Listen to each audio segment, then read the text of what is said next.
اور 8واں سبق ہے حبس دم کے ساتھ نفی اثبات۔ حبس دم کا مطلب سانس کو روکنا، اور نفی اثبات کا مطلب لا الہ الا اللہ، کلمہ طیبہ کا پہلا ٹکڑا، پہلا جز نفی اثبات کہلاتا ہے۔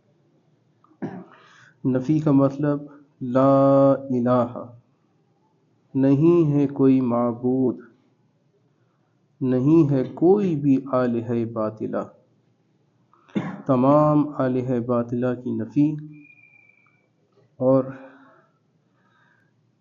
اس بات کرنا الا اللہ، کہ سوائے اللہ کے۔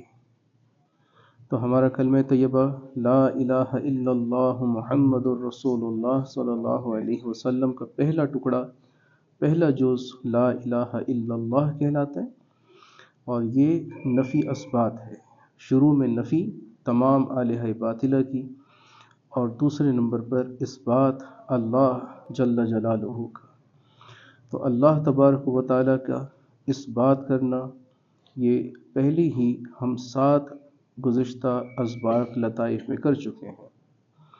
اللہ اللہ اللہ، یہ جو ذکر ہم نے کیا، یہ ضربات کا ذکر، یہ کیا ہے؟ یہ اس بات ہی تو ہے، یہ اس بات ہے کہ اللہ ہے اور کوئی نہیں ہے۔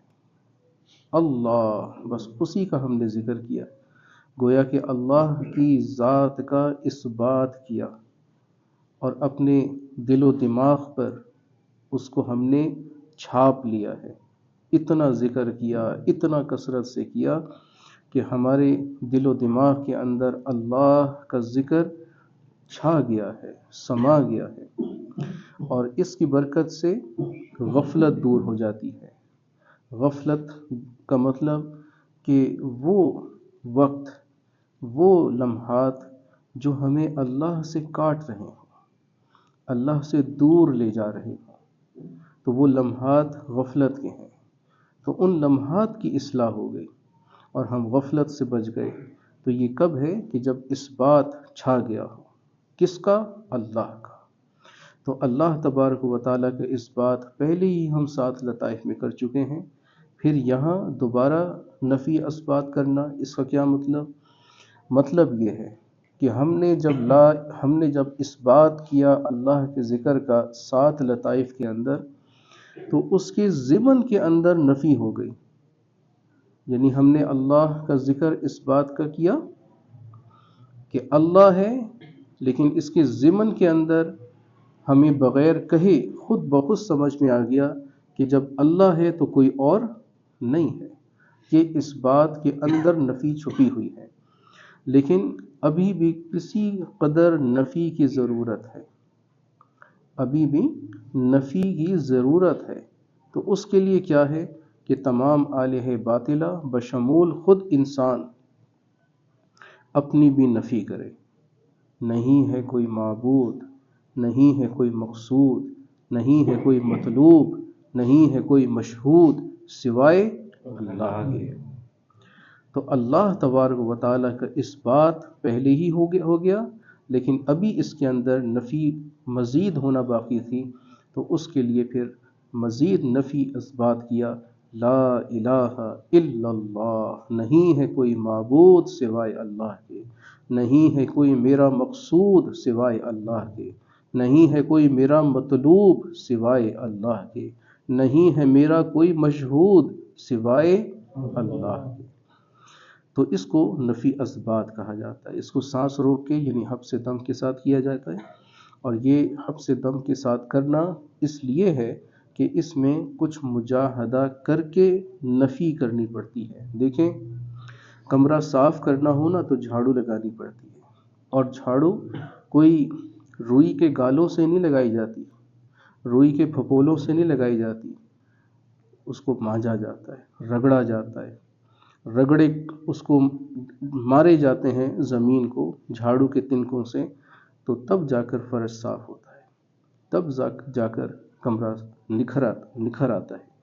تو دل کا جو کمرہ ہے، وہ ہماری خواہشات نفسانیہ سے آلودہ ہے، گرد گرد ہے، مٹی مٹی ہے، تو ہم نے اس کو مانجنا ہے، اور اس کے لیے رگڑے ہم نے 7 لطائف میں لگائے ہیں، مزید ابھی اور باقی ہے، اور وہ ایسا کرنا باقی ہے کہ اس میں ہم اتنا کریں مانجیں اپنے قلب کو کہ ہر آلہہ باطلہ کی جو اس کے اندر ذرہ بھی ہے، ذرا سا بھی کوئی ذرہ، کوئی تشبہ، کوئی تشبیہ، کوئی مثل، کوئی مثال وہ رہ گیا ہے، وہ بھی نکل جائے۔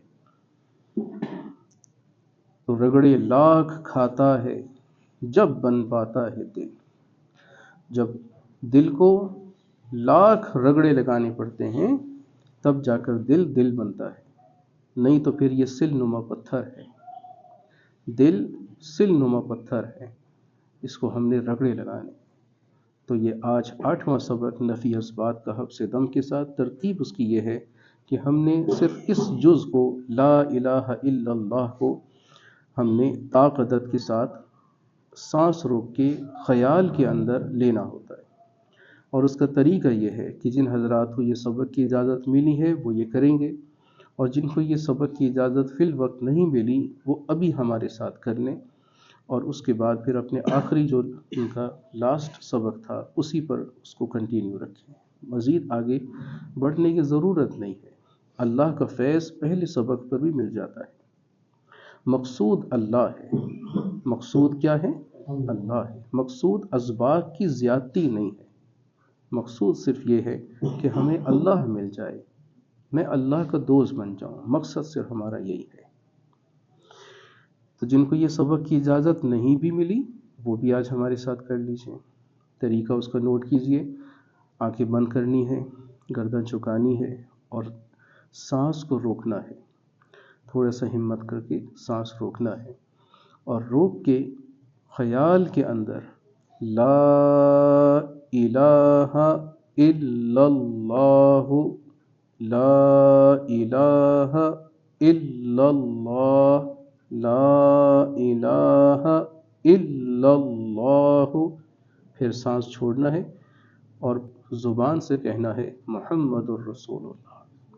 تو خیال کے ساتھ لا الہ الا اللہ طاقت میں، اور پھر سانس چھوڑ کر زبان سے محمد الرسول اللہ کہنا ہے۔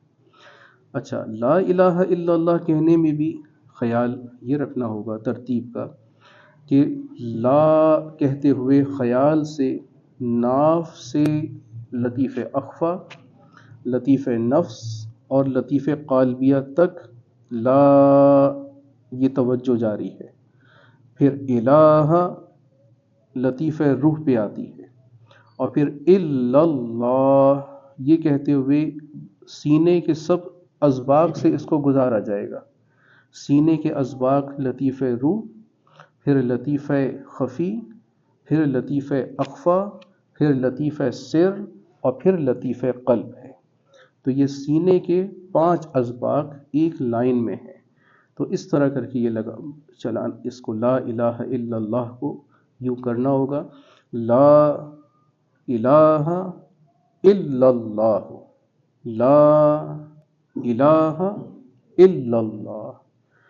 تو یہ اگر میں اپنی طرف سے خیال کے اندر دیکھ رہا ہوں تو یہ میرا الٹا 4 بنے گا، جب ہم 4 لکھتے ہیں 4 تو یہ الٹا 4 بن رہا ہوتا ہے اگر میں اپنی طرف سے اس کو دیکھوں، اور اگر آپ یوں میری طرف دیکھ رہے ہوں تو یہ سیدھا 4 آپ کو لگے گا، سیدھا 4 لکھا ہوا نظر آئے گا، تو یہ ایک الٹا 4 بنے گا، ترتیب اس کے خیال کے ساتھ یہ ہوگی۔ تو مختصراً یہ اس میں طاقت سانس روک کے لا الہ الا اللہ پڑھنا ہے خیال سے، اور پھر سانس چھوڑ کر محمد الرسول اللہ کہنا ہے۔ میرے ساتھ ساتھ کہیں گے بسم اللہ الرحمن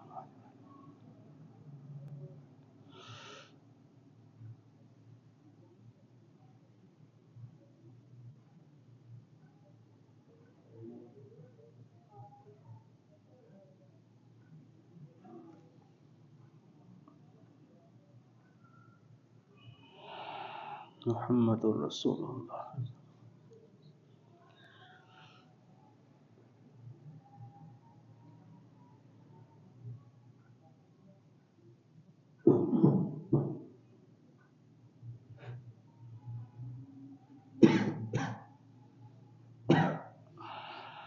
محمد الرسول اللہ صلی اللہ علیہ وسلم.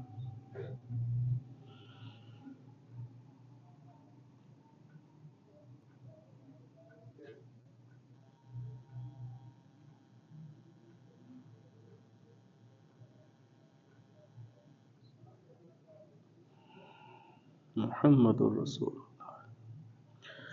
جب سانس کی روک تھوڑی قابو میں آنے لگے تو پھر اس طاق عدد کو بڑھا لیجئے، 3 کی جگہ 5 کیجئے. 5 دفعہ کرنے کی ہمت کریں. بسم اللہ.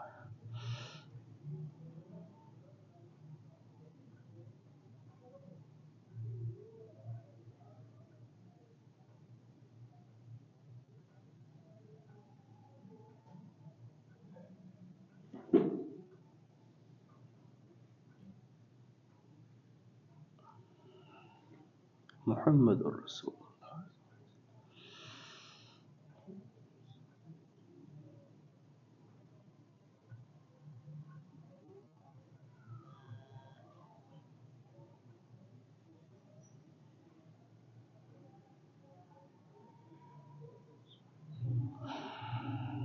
محمد الرسول.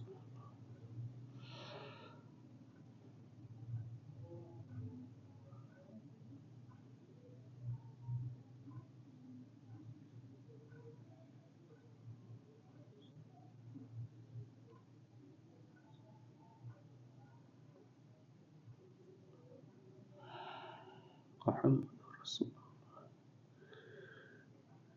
تھوڑی اور ہمت کیجئے، 7 دفعہ کیجئے. بسم اللہ.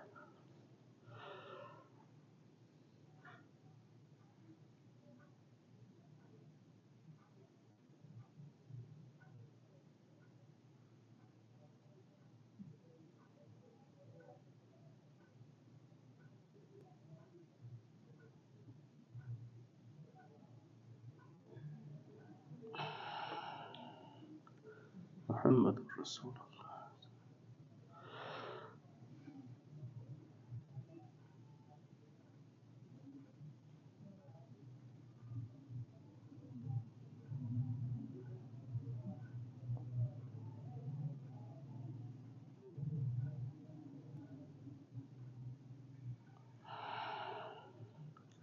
محمد الرسول.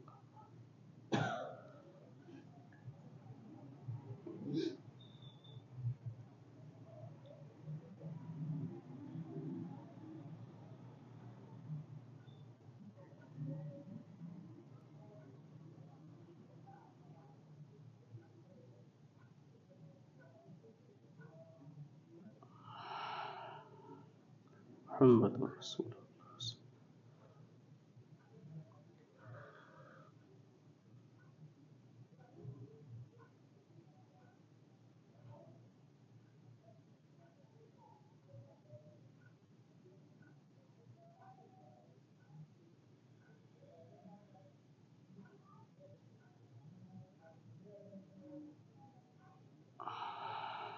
محمد الرسول. تھوڑی مزید ہمت کریں، 9 دفعہ کریں.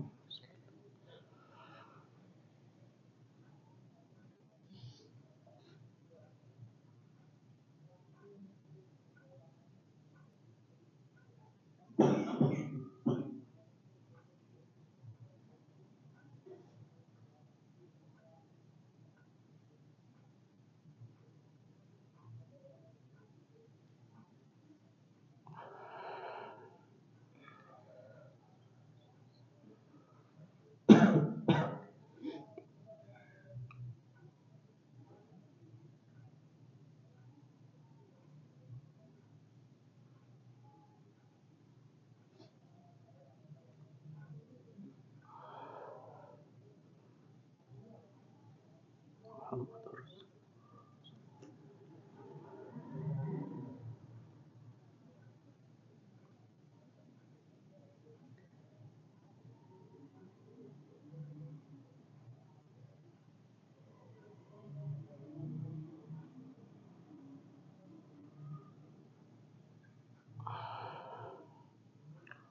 محمد الرسول. آپ نے ابھی تک محسوس کیا ہوگا کہ جیسے جیسے آپ یہ ذکر کر رہے ہیں آپ کو پسینہ آ رہا ہوگا، گرمی حرارت محسوس ہو رہی ہوگی. یہ اس سبق کی خاصیت ہے. اس سبق کو روایت میں آتا ہے کہ حضرت خضر علیہ السلام نے حضرت خواجہ عبد الخالق گجدیوانی رحمہ اللہ تعالیٰ کو القاء فرمایا تھا. انہیں یہ بتایا تھا کہ اللہ کی طرف سے یہ سبق میں آپ کو بتا رہا ہوں. تو ان کو کرنے کا حکم یہ دیا کہ برف میں بیٹھ کے ذکر کرو. وہ چونکہ سرد علاقوں میں تھے، یہ بخارا سمرقند کے سرد علاقے ہوتے تھے روس کے، تو وہ چونکہ سرد علاقے میں تھے، برفانی علاقہ تھا، تو روایت میں آتا ہے کہ حضرت برف پہ بیٹھ کے یہ ذکر کیا کرتے تھے. اور جب وہاں سے اپنی مسکن سے جہاں پہ بیٹھے ہوتے تھے اٹھتے تھے ذکر مکمل کر کے، تو برف پگھل رہی ہوتی تھی. اگر ہم برف پہ بیٹھیں تو ہم جم جائیں، لیکن وہ بیٹھ کے جب ذکر کرتے تھے تو برف پگھل جاتی تھی. تو اس میں سانس روکنا ہے. ہم نے 11 دفعہ کر لیا، تو سانس کو اپنی ہمت کے ساتھ روکنا ہے، کہیں ایسا نہ ہو کہ 9 2 11 ہو جائے. تو ہمت کرنی ہے، مزید کریں، ہمت، سانس روکیں.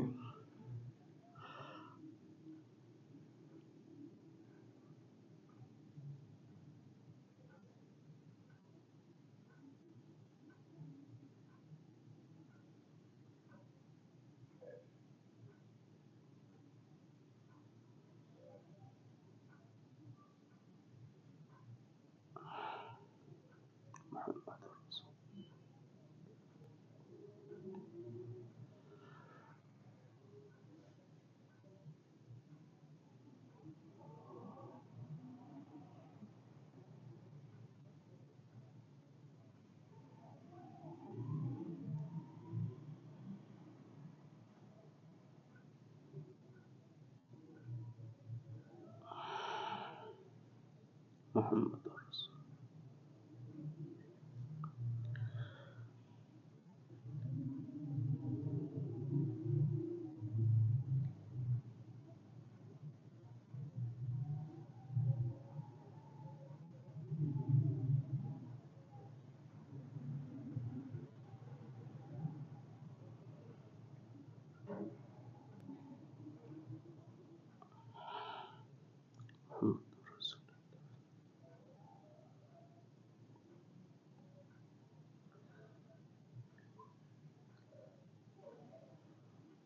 بعض لوگ اس اشکال میں پڑے رہتے ہیں کہ بھئی یہ سبق کا ثبوت کہاں ہے، قرآن میں کہاں ہے، حدیث میں کہاں ہے.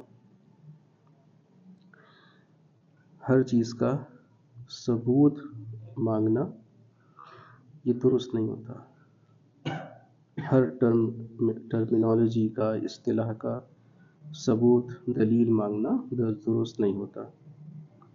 ہم نماز پڑھتے ہیں تو نماز کا جو لفظ ہے وہ قرآن اور حدیث میں تو نہیں آتا، اس کی جگہ کوئی اور لفظ آتا ہے صلاح کا، الصلاۃ، اقیموا الصلاۃ. اسی طرح ہم روزہ رکھے ہیں تو روزہ جو لفظ ہے قرآن اور حدیث میں تو کہیں نہیں آتا، اس کا دوسرا متبادل لفظ آتا ہے صوم. تو یہ ٹرمینالوجیز ہیں، اصطلاحات ہوتی ہیں. تو یہ جو ذکر کا، یہ سبق کا ثبوت ہے، ہمارے مشائخ نے علمی طور پر سمجھایا بھی ہے کہ یہ قرآن اور حدیث سے ہی ہم نے اس کو ایبسٹریکٹ کیا ہے. یہ کوئی ہم کہیں زمین کھود کے نکال کے نہیں لے آئے، اس کا ثبوت ہے.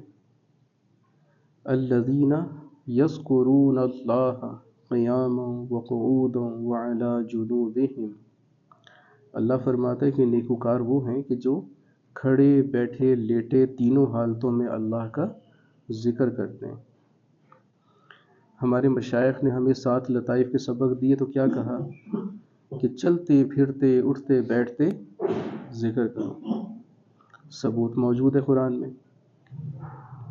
پھر اس ذکر کے بعد ان کو فکر کا مراقبہ کروایا جاتا ہے. یذکرون اللہ قیاما وقعودا وعلی جنوبہم. پھر آگے اللہ فرماتا ہے وَيَتَفَكَّرُونَ فِي خَلْقِ السَّمَاوَاتِ وَالْأَرْضِ. پھر آسمان اور زمین کی تخلیق میں فکر کرتے ہیں. تو یہ فکر کیا ہے؟ یہ دھیان لگانا ہے کہ ہمارے ارد گرد ماحول کے اندر کیا ہے، اللہ نے کیسے پیدا کیا. تو اس کے لیے یہ جو فکر ہے یہی مراقبہ ہے، یہی دھیان ہے. تو یہ جو اذکار ہمارے ہیں یہ ایک قرآنی ترتیب کے مطابق ہے کہ پہلے یذکرون اللہ قیاما وقعودا وعلی جنوبہم، پھر اس کے بعد وَيَتَفَكَّرُونَ فِي خَلْقِ السَّمَاوَاتِ وَالْأَرْضِ. جب یہ دھیان ان کا قائم ہو جاتا ہے تو پھر وہ آگے کیا کہتے ہیں، ربنا ما خلقت ھذا باطلا. اے ہمارے رب، یہ تو نے ہمارے ارد گرد جو اشیاء بنائیں یہ باطل نہیں ہے، یہ فضول نہیں ہے، ان کے پیچھے کوئی حکمت ہے. تو حکمت سمجھ میں آ جاتی ہے کہ یہ ساری چیزیں یہ مظاہر قدرت ہیں. اللہ کی قدرت کا اظہار ہوتا ہے ان چیزوں سے. تو یہ ساری چیزیں ہمیں کہاں لے کر جا رہی ہیں؟ اسی رب کی طرف. تو یہ ساری اشیاء کائنات اس نقطے کی طرف ہمیں متوجہ کر رہی ہیں جہاں سے یہ سب چیزیں پھوٹی ہیں، پیدا ہوئی ہیں، تخلیق ہوئی ہیں. اور وہ نقطہ، وہ ذات باری تعالیٰ اللہ تبارک و تعالیٰ.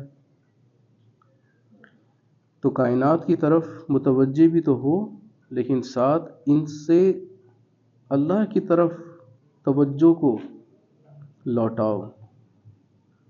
یہ چیزیں تمہیں اپنی طرف ہی مائل نہ کر لیں، بلکہ ان چیزوں سے تم اپنے رب کی ربوبیت کو پہچانو. یہی بس فلسفہ ہے جس کو سمجھانے انبیاء آتے تھے.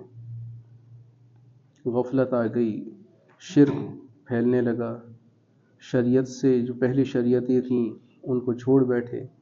تو انبیاء کیا کرتے تھے؟ بھولا ہوا سبق یاد کراتے تھے کہ تم ان چیزوں کی طرف مائل ہو گئے، حقیقت میں یہ سب چیزیں تو نہیں ہیں، ان سے تم رب کو پہچانو. آج ہم نے سورہ یوسف میں یہ آیت سنی کہ حضرت یوسف علیہ السلام نے اپنے ساتھی قیدیوں سے کیا کہا؟ فرمایا یا صاحبی السجن، اے میرے ہم نشین قیدیوں، اارباب متفرقون خیر، یہ جو اتنے سارے خدا تم نے بنائے ہوئے ہیں کیا یہ صحیح ہیں اتنے سارے؟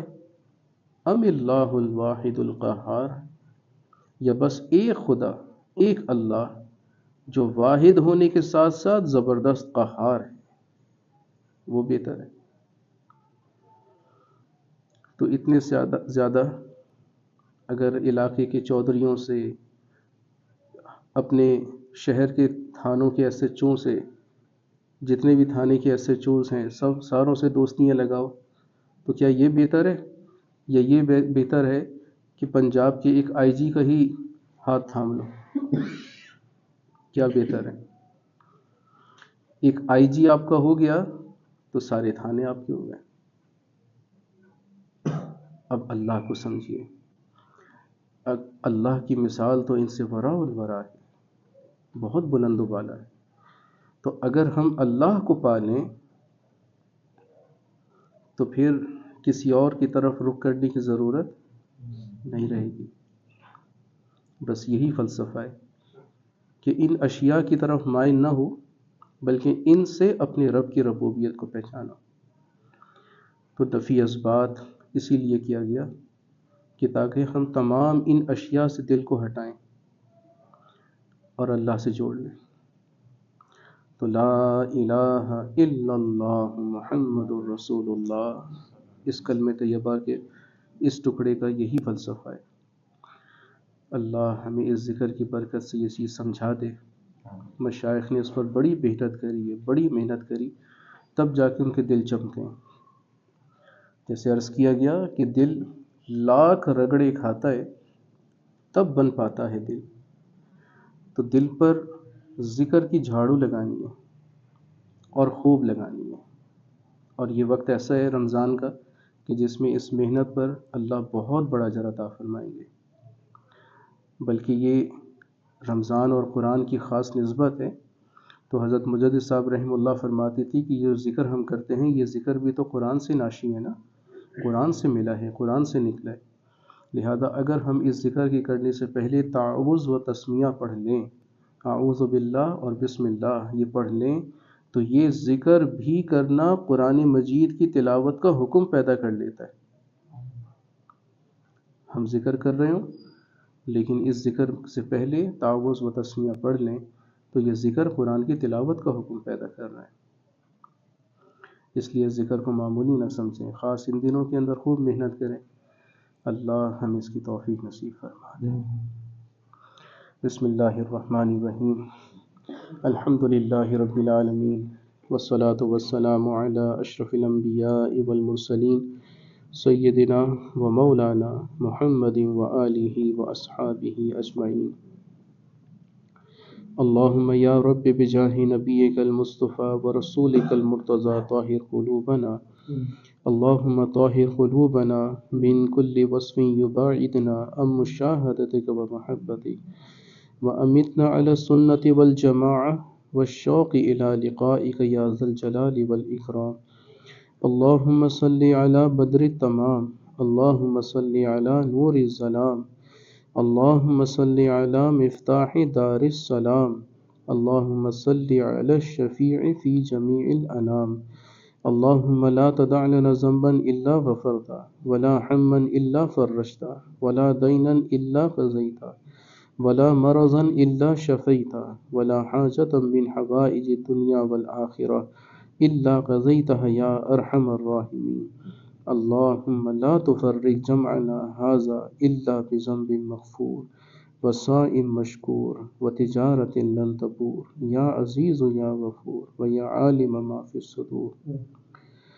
ربنا تقبل صیامنا وقیامنا وتلاوت القرآن، ربنا تقبل منا انک انت السمیع العلیم، وتب علینا انک انت التواب الرحیم۔ وصلی اللہ وسلم علی رسولہ النبی الکریم وعلی آلہ واصحابہ اجمعین، آمین برحمتک یا ارحم الراحمین۔ اللہ کو ہر دم یاد کر، اس نام سے دل شاد کر۔